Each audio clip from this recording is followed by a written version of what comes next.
Vijay Stalin London వెళ్తే లండన్‌లో అక్కడ స్టాలిన్ మీద నిఘా ఏర్పాటు చేయించాడు. రాష్ట్ర విభాగానికి సంబంధించినటువంటి ఆ నిఘా రాష్ట్రానికి సంబంధించినటువంటి నిఘా విభాగానికి ఆదేశాలు ఇచ్చాడంట.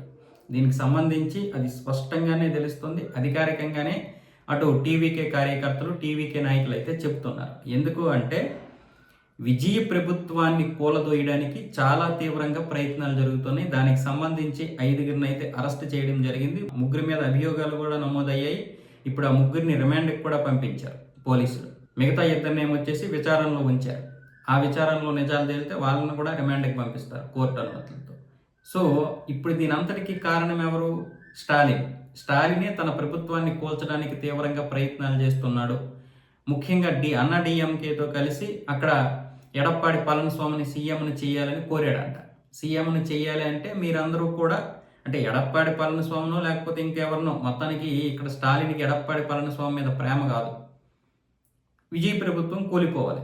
ఎలాగో ఇప్పుడు అది ఒక సంకీర్ణ ప్రభుత్వంగానే ఉంది కాబట్టి 108 స్థానాలతో ఉంది కాబట్టి. కానీ వాస్తవం ఏంటంటే అన్నా డిఎంకేకి చెందినటువంటి కొంతమంది ఎమ్మెల్యేలు డైరెక్ట్గా అటు వెళ్ళిపోయారు. దానికి సంబంధించి ఉప ఎన్నికలు కూడా జరగబోతున్నాయి కాబట్టి. అయితే ఇప్పుడు లండన్లో ఉన్నటువంటి అంటే ఎవరైతే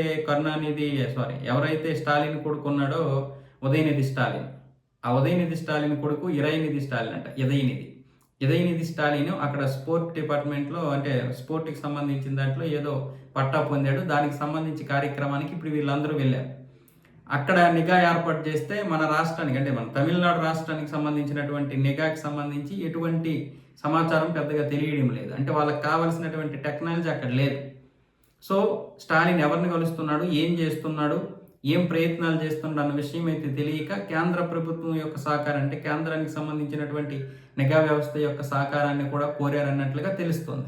అయితే ఇక్కడ స్టాలిన్ కూడా రాష్ట్రంలో ఏం జరుగుతోంది, ఏం చేస్తున్నారు, ఎలా అనేది ప్రతి దాని మీద పట్టు సాధిస్తున్నట్లు కూడా ఆ నిఘా అయితే చెప్తోంది. సో ఈ విధంగా తమిళనాడు రాజకీయాలు ఉన్నాయి. ఎప్పుడు ఎవరిని కూల్చేద్దామా అని అంటే అందరూ అలాగే తయారయ్యారు. ఇప్పుడు ఎలాగైనా సరే ప్రజల యొక్క అభిష్టంతో ఆయన అధికారం చేపట్టాడు, ప్రభుత్వంలోకి వచ్చాడు. కాబట్టి పరిపాలించడానికి సమయం ఇవ్వాలి.